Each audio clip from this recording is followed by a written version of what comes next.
What is Jujutsu no Kaisen? Jujutsu no Kaisen is a pretty polarizing topic within the JJK fandom. For those of the uninformed, Jujutsu no Kaisen is a fan manga produced by some disgruntled fans who were not fond of Gege's initial ending. Now, the JJK fandom at large is almost universally against this creation, even before a chapter was released, and unfairly so, in my opinion. But now with the release of the first chapter, King of Curses, I feel like maybe the hate is somewhat justified. First, let me give a bit of context as to what this series is trying to be. When this project was initially announced all the way back in October, it was immediately met with hate. Personally, I feel that it received way too much hate upon its initial reveal. I mean, if you ask anyone who read all of JJK, chances are they weren't huge fans of the ending. I appreciate all fan products that are made purely out of appreciation and love for a piece of fiction, be it mods, fan games, fanfics, fan manga, etc. Just look at Dragon Ball Kakume. That is absolutely glorious, and it's just a fan fiction made purely from love of Dragon Ball. Jujutsu no Kaisen was announced as a fan series that would try and write a new ending. Not a better one, not something that would discount the original, a new one. And I think that was met with way too much vitriol from the JJK fandom. Yes, obviously not all fan fictions can be on the level of Dragon Ball AF or the ReZero Theatre of Despair, but I had hope. Yes, I understand people's annoyance at the same time. Gege's ending was bad and you think you can do better? You think you know better than the author? Jujutsu no Kaisen is a purely fan-directed endeavour. It's not being made for economic gain, there is no money being made from this fanfiction. It is seemingly made by a group of artists. I say seemingly due to the multiple different art styles in the span of a single chapter. It's genuinely perplexing how much the art style can change. Like, look at this one on the left. Looks like some fan art of Gojo's death, not necessarily bad artwork, at least the non-AI stuff in the background. It just looks like a webcomic, right? Now look at this one on the right. This super detailed anatomy that looks like something inspired by Baki or something inspired by Boichi, the creator of Dr. Stone and Sunken Rock. Or maybe Murata's One Punch Man artwork. The artwork is super inconsistent in regards to its art style, but we'll get into one of the reasons as to why that is later. The fanfiction itself continues on from Gojo's death, starting on from chapter 236, the infamous airport chapter. However, there are a few things different in this version. Besides the obvious visual differences, we'll go through the art more in depth later. In this version, Gojo and Geto actually walk towards the airplane instead of just sitting and talking, and Geto tells Gojo about a place without curses, and that there are people waiting for him behind this door. Then we see a few of Gojo's allies that have previously departed from the world of the living. Yaga, Haibara, Nanami, Yuki, and Ichiji. Wait, Ichiji? The f*** is he doing? He's alive! We see him giving the trio their final mission after Shinjuku. Why is he among the dead? Also, why are they all in their adult forms here? They're supposed to all be in their student gear. They're younger versions. And one last thing, why the hell is Yuki so short? Her ass is nearly 2 meters tall. She is not the same height as Ichiji. Did she lose her kneecaps when she died or something? Anyway, Nanami then gives us a familiar looking smile, and we see Gojo's corpse lying on the ground. So far, not too much different besides adding some not ideal dialogue and killing Ichiji. Then we cut to Maguna overlooking the fresh body of the second strongest, accompanied by this classic line of narration. The King of Curses drained of all his effort and energy because of his opponent, who was very strong. Wow. Truly peak writing. And just like in the main series, Kashimo is fresh on the scene. Sorry. The Lightning Lord has intervened. Kashimo Hajime. Perfect. And again, just like in the main series, Hikari and Uraume clash. Oh, sorry. Not Uraume. Aurume?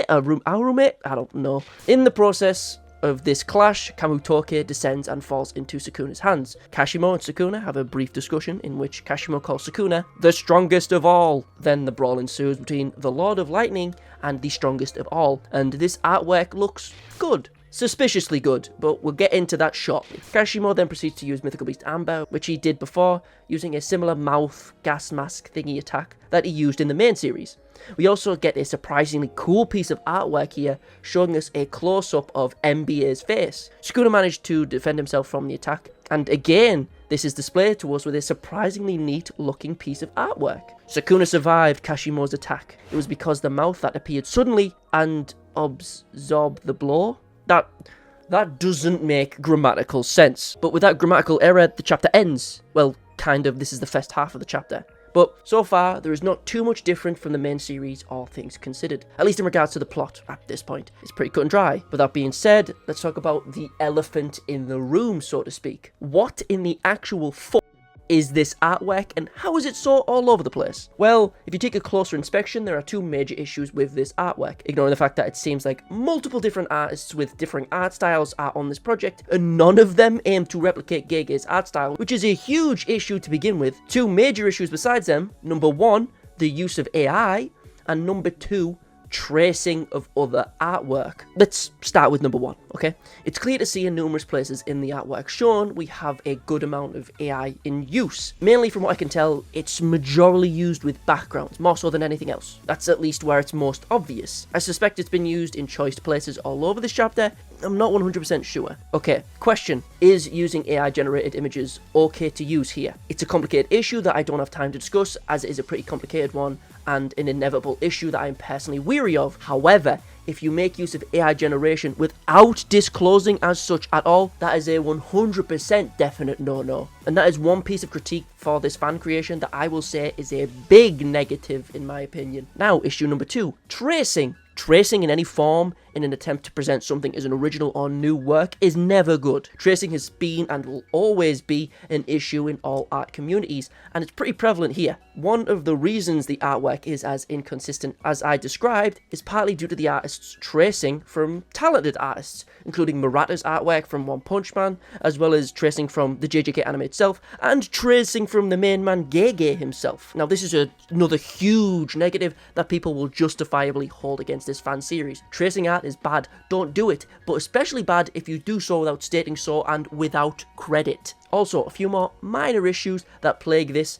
manga in quotation marks. I use quotation marks here because this is not formatted like a manga at all. It's drawn to be scrolled through like a webtoon, which is kind of annoying since it's kind of presented as a continuation or a new ending to a manga, but that isn't really a big issue. However, another minor issue are the spelling and grammar issues. Whilst the writing's contents aren't great, as we discussed earlier, the actual grammatical correctness isn't ideal either, not to mention the random choices to change Kashimo to the god of lightning to the lightning lord, as well as the other stupid lines I quoted earlier. One other surprising issue that I was not expecting was the lack of an attempt to recapture Gege's art style. I mean, in the promotional material, we see the traces and colours of Gege's artwork, so I was hopeful that they would aim to create this style of artwork in Jujutsu no Kaisen, but no, we have a weird mishmash of random art styles. Some of it looks genuinely impressive, but I can't tell if it's traced. Given the track record we see on screen, they may also be traced. But one final nitpick about the art in general, the heavy use of a bunch of visual effects more so than their actual art a lot of the time. We have blurred backgrounds, gradients on Gojo's hair for some reason, glows around characters or drop shadows.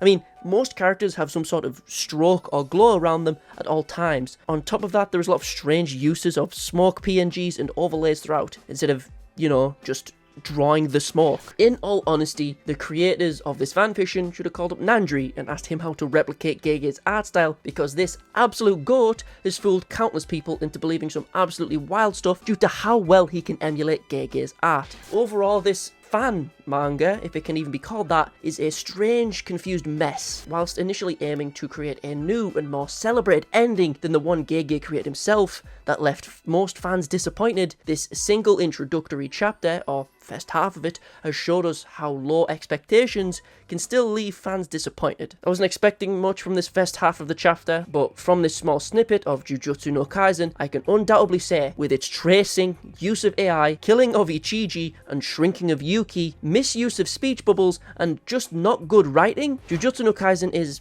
bad, in my opinion. It's clear that there may be some truly talented artists behind this project's creation. Some of the artwork, as long as it doesn't turn out to be traced or make use of AI, looks great. The artists have the potential to improve and do really cool things, but if they're working with this team that are clearly obtuse and confused, anything they make will be overshadowed by the bad writing. On top of that, the person leading Jujutsu no Kaisen social media, who seems to be the project's head, gives off this weird air of narcissism. It just seems like a bit of a wrong'un. Like, for example, saying that they would greatly appreciate Gege commenting on this new ending, saying that this is the biggest new event for Jujutsu Kaisen fans, memes of Gege passing the torch to this creator. I don't know. Despite it seemingly being drawn by a team, it seems that the head of this fan work thinks very highly of himself and his work. So we'll have to wait and see how he reacts to the onslaught of negative press that this story will and is getting, and I will be watching to see how it all goes down. But that's pretty much all there is to say about Jujutsu no Kaisen at the moment. And with that being said, toodles my doodles, hopefully I see you in the next one. Peace.